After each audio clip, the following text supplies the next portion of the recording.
അമ്മയുടെ പ്രസിഡന്റായി തിരഞ്ഞെടുക്കപ്പെട്ട ശ്വേതാ മേനോൻ നമുക്കൊപ്പം ചേരുകയാണ്. വളരെ വാശിയേറിയ ഒരു മത്സരമാണ് നടന്നത്. മാത്രമല്ല ആദ്യത്തെ മത്സരമാണ് എന്ന് വേണമെങ്കിൽ പറയാം. ആദ്യത്തെ മത്സരത്തിൽ തന്നെ വനിതകൾ ഇതിൻ്റെ ഉയർന്ന സ്ഥാനങ്ങളിലേക്ക് വന്നു എന്നുള്ളത് നമ്മളെയൊക്കെ സന്തോഷിപ്പിക്കുന്ന കാര്യമാണ്. ശ്വേതാ മേനോൻ ഇപ്പോൾ കൊച്ചിയിൽ നിന്ന് തത്സമയം ചേരുകയാണ്. Shweta, good morning.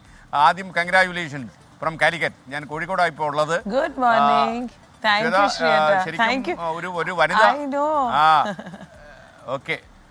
മാത്രമല്ല ചില്ലറ അസ്വാരസ്യങ്ങളിലേക്കൊക്കെ ശ്വേതാ മേനോൻ വീഴുന്നു എന്ന് അറിഞ്ഞപ്പോൾ നമുക്കൊക്കെ ഒരു സങ്കടമായി. പക്ഷേ ആ സങ്കടത്തിൻ്റെ കടലൊക്കെ നീന്തി കടന്ന് ഇപ്പോൾ പ്രസിഡൻ്റായി.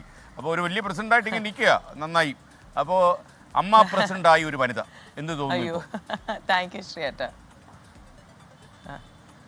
ഒരുപാട് സന്തോഷം. എല്ലാവരും ഒരുപാട് വർഷങ്ങളായിട്ട് പറയുന്നുണ്ടായിരുന്നു AMMA എന്ന്. ഇപ്പോൾ എനിക്ക് പ്രൗഡ്ലി പറയാം, ഇന്ന് അമ്മേൻ്റെ പ്രസിഡൻ്റായിട്ട് ഞാൻ അമ്മേനെ വീണ്ടും അമ്മയായിട്ട് വിളിപ്പിക്കാൻ വേണ്ടി എല്ലാവരോടും അഭ്യർത്ഥിക്കുകയാണ്. സത്യം പറയാണ്, ഇത് AMMA അല്ല. പ്ലീസ് നമ്മളെ സന്തോഷിപ്പിക്കുക. ഇനി ഞാൻ ഇതാ സാക്ഷാത്ത് നിങ്ങളുടെ മുമ്പിൽ നിൽക്കുന്നു അമ്മയായിട്ട്.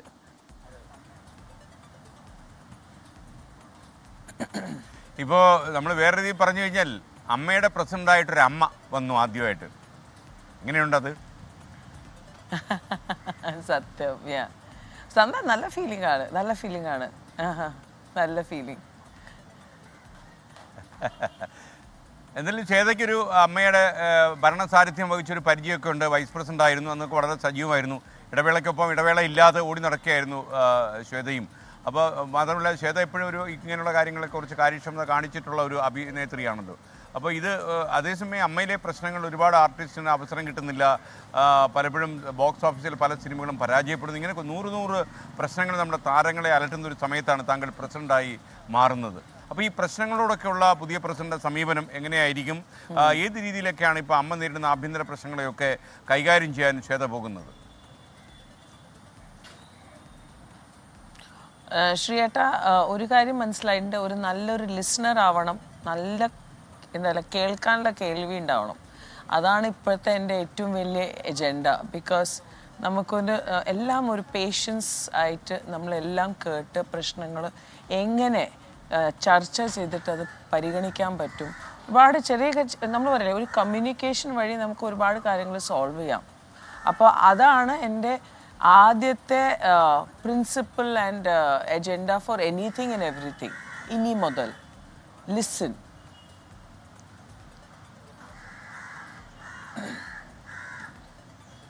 അപാലം. ശ്വേത, ശരിക്കും ഈ മത്സരം വളരെ വാശിയേറിയ ഒരു തെരഞ്ഞെടുപ്പ് തന്നെയായിരുന്നു. കാരണം ഒരു താരബഹുലമായ ഒരു തെരഞ്ഞെടുപ്പ് ആയതുകൊണ്ട് ഒരുപാട് ആളുകൾക്ക്, പ്രേക്ഷകർക്കൊക്കെ വലിയ താല്പര്യമായിരുന്നു ഈ തെരഞ്ഞെടുപ്പിൻ്റെ ഓരോ വഴിയിലും. അപ്പോൾ എങ്ങനെയുണ്ടായിരുന്നു തെരഞ്ഞെടുപ്പ്? അതിൻ്റെ ഒരു അനുഭവം എങ്ങനെയായിരുന്നു? എനിക്ക് തോന്നുന്നു ഇത്ര വാശിയേറിയ ഒരു മത്സരം ഞാൻ എൻ്റെ ജീവിതത്തിൽ തീരെ പ്രതീക്ഷിക്കാത്ത ഒരു ടേൺ ഔട്ടായിരുന്നു. ഞാനെല്ലാം 150-200 ആൾക്കാരാണ് പ്രതീക്ഷിച്ചത്. പക്ഷേ ഓൾമോസ്റ്റ് 300ഓളം ആൾക്കാർ വന്നു. അവരവരുടെ വോട്ടുകൾ രേഖപ്പെടുത്തി, അവരവരുടെ ഇമോഷൻസ്, അവരവരുടെ സജഷൻസ്, അവരവരുടെ വികാരം ഏത് രീതിയിലും പറഞ്ഞാലും എല്ലാം generation from youngsters to the old, everybody came. അത് ഭയങ്കര സന്തോഷമായിരുന്നു. That was the main thing. എല്ലാവരും വന്നുല്ലോ. ബിക്കോസ് യൂഷ്വലി വർഷത്തിൽ ഒരു ജനറൽ ബോഡിയാണ് നടക്കാറുള്ളത്. ഇത് ജസ്റ്റ് ഇപ്പം ഒന്ന് കഴിഞ്ഞു, അടുത്തത് തുടങ്ങി. സോ അതിൻ്റേതായ ഒരു ആൾക്കാർ വരുമോ. പിന്നെ രാവിലെ തൊട്ട് നല്ല മഴ, അപ്പോൾ നന്നായിരുന്നു. പിന്നെ എന്താ പറയുക, എൻഡ് ഓഫ് ദ ഡേ ഒരു ചെറിയൊരു കുടുംബമല്ല, 506 ആൾക്കാരുടെ ഒരു കുടുംബമാണ്. അപ്പോൾ എത്ര വാശി പിടിച്ചാലും അങ്ങോട്ടും ഇങ്ങോട്ടും നമ്മൾ കണ്ട് സുലു ആയിട്ട് നടന്നു. അല്ല, അത് തീർച്ചയായിട്ടും നമുക്കത് ബോധ്യപ്പെട്ടിരുന്നു. കാരണം ശ്വേതയ്ക്കെതിരെ അടിസ്ഥാനമില്ലാത്ത ആരോപണങ്ങളുമായിട്ട് ആളുകളൊക്കെ വന്നപ്പോൾ ദേവനൊക്കെ എൻ്റെ മുൻനിരയിൽ നിന്ന് പ്രതിരോധിക്കാൻ നിന്നു. ഒരു കവചമായി തന്നെ ദേവൻ നിന്നു. നോക്കിയാൽ തൊട്ടെതിരാളിയാണ്, തൊട്ടെതിർ സ്ഥാനാർത്ഥിയായിരുന്നു, എന്നിട്ട് പോലും ദേവൻ നിന്നു. അപ്പോൾ എനിക്ക് തോന്നുന്നത് ഇത്രയും കാലത്തെ കരിയറിനിടയിൽ ശ്വേത നേരിട്ട ഒരു പ്രതിസന്ധി കൂടിയായിരുന്നു.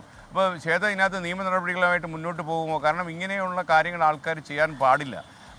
കാരണം ഒരു ആർട്ടിസ്റ്റ് ആയതുകൊണ്ട് അവർക്കൊരു വികാരവും ഇല്ലാത്ത ജീവിയാണ് എന്ന് ചിന്തിക്കാൻ പാടില്ലല്ലോ. കാരണം ആർട്ടിസ്റ്റ് ആകുമ്പോൾ കുറച്ചുകൂടെ സെൻസിറ്റീവ് ആകും എന്ന് നമുക്കറിയാം. അപ്പോൾ ഇങ്ങനെയുള്ള ആളുകളോട്, ഇങ്ങനെയുള്ള സമീപനങ്ങളോട് ശ്വേതാ മേനോൻ എന്നുള്ള അഭിനേത്രി പ്രസിഡന്റ് എടുക്കുന്ന നിലപാടുകൾ എന്തായിരിക്കും? അല്ല ശ്രീയേട്ട, ബേസിക് പേഴ്സണാലിറ്റി എന്ന് പറഞ്ഞാൽ ഞാൻ വെറുതെ ചെറിയ ചെറിയ കാര്യങ്ങൾ അങ്ങനെ ഗവനിക്കാറില്ല. പക്ഷെ ഇതൊക്കെ ഞാൻ നിസ്സാരമായിട്ട് കരുതുന്നില്ല. ഇത് ഞാൻ ശക്തമായിട്ട് ലീഗൽ വേ തന്നെ പോയിക്കൊണ്ടിരിക്കുകയാണ്. ഓൾറെഡി ഇത് കോർട്ടിലാണ്. ആൻഡ് ഇത് ആരാണെങ്കിലും ഞാൻ പറയുന്നത് നമ്മൾ നമ്മുടേതായ ഫൈറ്റ് എടുത്തേ പറ്റൂ, ചെയ്തേ പറ്റൂ. യുനോ ഇത് എന്നെ പേഴ്സണലി ഭയങ്കരമായിട്ട് ഹേർട്ട് ചെയ്തിട്ടുണ്ട്. ആൻഡ് ഇത് ഞാൻ ചാലഞ്ച് ചെയ്യാണ് that I am not going to spare this case for sure.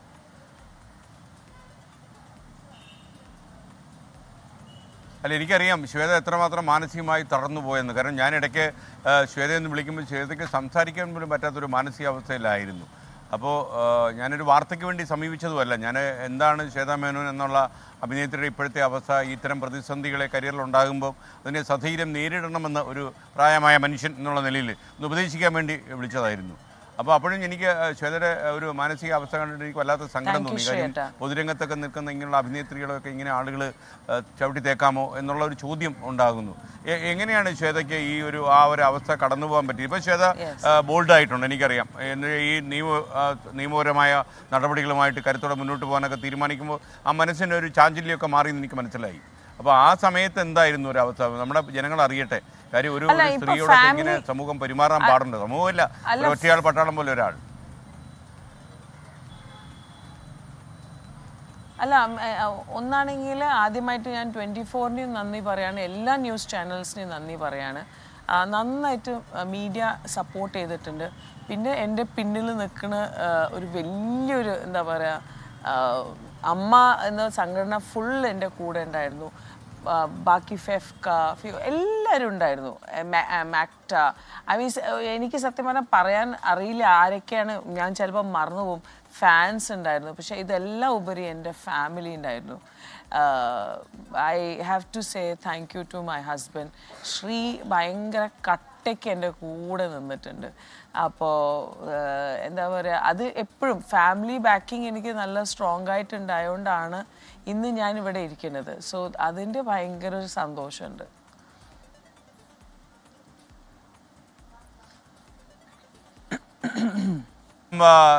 Shweta, സാധാരണ ഈ പ്രസിഡന്റിൻ്റെ കസേരക്കാരി ഇരുന്ന് കഴിഞ്ഞാലേ പിന്നെ അഭിനയിക്കാൻ സമയം കിട്ടത്തില്ല. ഒരു മുഴുവൻ സമയം പ്രസിഡന്റ് ആയിരിക്കും. അപ്പോൾ ഈ ഒരു കഥാപാത്രങ്ങളൊക്കെ ലഭിച്ചു കഴിഞ്ഞാൽ നവാഗത പ്രതിഭകൾക്കായിട്ട് അത് കൈമാറുമോ, അതോ പ്രസിഡന്റിൻ്റെ ജോലി തിരക്കിനിടയിൽ ആ അലച്ചിലിടയിൽ ഞാൻ തന്നെ ഇത് കൈകാര്യം ചെയ്തോളാം ഇറങ്ങിത്തിരിക്കുമോ? എന്താണാവോ ആ കാര്യത്തിലെ നമ്മുടെ നിലപാട്? അല്ല, എനിക്ക് അങ്ങനെ തോന്നില്ല. ഇപ്പോൾ നമ്മൾ ഏത് പൊസിഷനിലിരുന്നാലും നമുക്ക് അങ്ങനെ 24/7 ആയിട്ടൊരു ഇതല്ല. ആദ്യത്തെ കുറച്ച് ദിവസങ്ങൾ കുറച്ച് ബുദ്ധിമുട്ടുണ്ടാവും. ഒബ്വിയസ്ലി പുതിയ ജോലി, പുതിയ ഭാരവാഹികൾ, പുതിയ എന്താ പറയുക, എന്താണ് നമ്മൾ ചെയ്യേണ്ടത്, അങ്ങനത്തെ കുറേ ചർച്ചകൾ. അത് എനിക്ക് തോന്നുന്നു എൻഡ് ഓഫ് ദ ഡേ നമ്മൾ ഫുൾ ആൾക്കാർ അത് സെറ്റിൽ ആവുമെന്നാണ് എനിക്ക് തോന്നുന്നത്. ഇതുവരെയ്ക്കും നമ്മൾ ഓഫീസിൽ കയറിയിട്ടില്ല. സോ അടുത്ത EC മീറ്റിങ്ങിൽ തന്നെയാണ് നമ്മുടെ ആദ്യത്തെ ഒഫീഷ്യൽ മീറ്റിംഗ് നടക്കാൻ പോകുന്നത്. അതിൽ കുറച്ച് എന്തൊക്കെയാണ് നമ്മുടെ ഐഡിയാസും എജൻഡാസും, എന്താണ് പ്ലാന്, എന്താണ് ഫ്യൂച്ചർ, ഇത് ഇപ്പോഴത്തെ ഈ രീതിയിൽ നമ്മൾ നന്നായിട്ട് മുന്നോട്ട് കൊണ്ടുപോകാൻ പറ്റണേ. അത് മാത്രമല്ല എന്തെങ്കിലും കുറച്ചും കൂടി നന്നായി ചെയ്യാൻ പറ്റണേ. അപ്പോൾ അങ്ങനത്തെ കുറച്ച് എല്ലാ ഐഡിയാസ് എക്സ്ചേഞ്ച് നടക്കും. So it's going to be ഒരു ബേബി സ്റ്റെപ്സ് ആണ്. So let's see.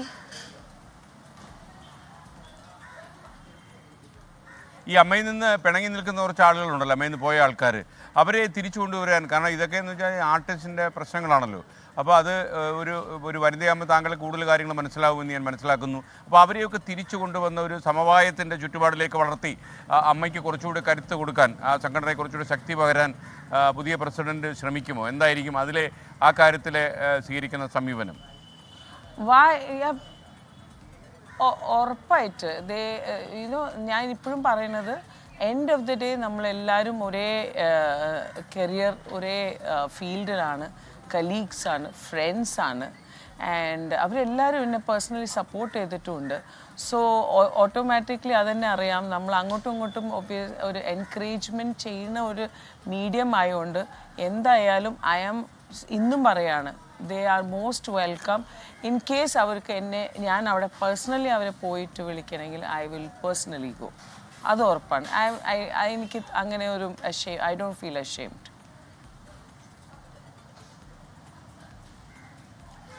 എന്തായാലും താങ്ക് യു ശ്വേത മേനോന്. കാരണം ഇന്നസെൻ്റ് ഏടൻ കളിയും കാര്യവുമായിട്ട് എത്രയോ കൊല്ലമാണ് ഈ പ്രസിഡന്റ് പദവി അലങ്കരിച്ചതും അമ്മയെ ഒറ്റക്കെട്ടായി മുന്നോട്ട് കൊണ്ടുപോയി. ഞാൻ അറിയാതെ ഇന്നസെൻ്റ് ഏടനെ ഓർത്തുപോയി.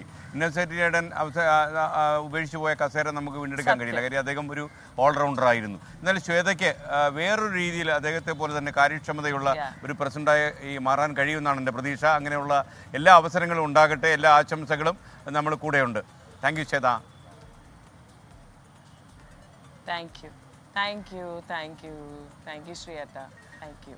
ഇനി അമ്മയുടെ പ്രസിഡന്റായി തിരഞ്ഞെടുക്കപ്പെട്ട ശ്വേത മേനോൻ നമ്മോട് സംസാരിക്കുകയായിരുന്നു. കാര്യം തീർച്ചയായിട്ടും അവർക്കെതിരെ അവർക്ക് പ്രതിസന്ധി ഉണ്ടാക്കുകയും അവരുടെ പേരിൽ വ്യക്തിപരമായ ആരോപണങ്ങൾ ഉയർത്തുകയൊക്കെ ചെയ്ത ആളിനെതിരെ നിയമ നടപടികളുമായി കരുത്തോടെ മുന്നോട്ട് പോകുമെന്നാണ് അർത്ഥശങ്കയ്ക്കിടയില്ലാത്ത വിധം ശ്വേത മേനോൻ വ്യക്തമാക്കിയിരിക്കുന്നത്. അതോടൊപ്പം തന്നെ അമ്മയിൽ നിന്ന് പിണങ്ങി വാതിലിന് പുറത്തേക്ക് പോയ ആളുകളെ വാതിലിനകത്തേക്ക് കൊണ്ടുവരാനുള്ള ശ്രമവും പുതിയ പ്രസിഡന്റ് നടത്തുമെന്ന് ശ്വേത പറയുന്നു. രണ്ട് കാര്യവും വളരെ പ്രധാനപ്പെട്ടതാണ് എന്നതുകൊണ്ട് പ്രേക്ഷകരെ ഓർപ്പിച്ചതാണ്. ലോകത്തെവിടെയായാലും ഏത് സമയത്തും 24 വാർത്തകളും ഓഗ്മെന്റഡ് റിയാലിറ്റി പാക്കേജുകളും എക്സ്പ്ലെയിനറുകളും വിശദമായി കാണാൻ ഞങ്ങളുടെ യൂട്യൂബ് ചാനൽ നിങ്ങൾക്ക് സബ്സ്ക്രൈബ് ചെയ്യാം.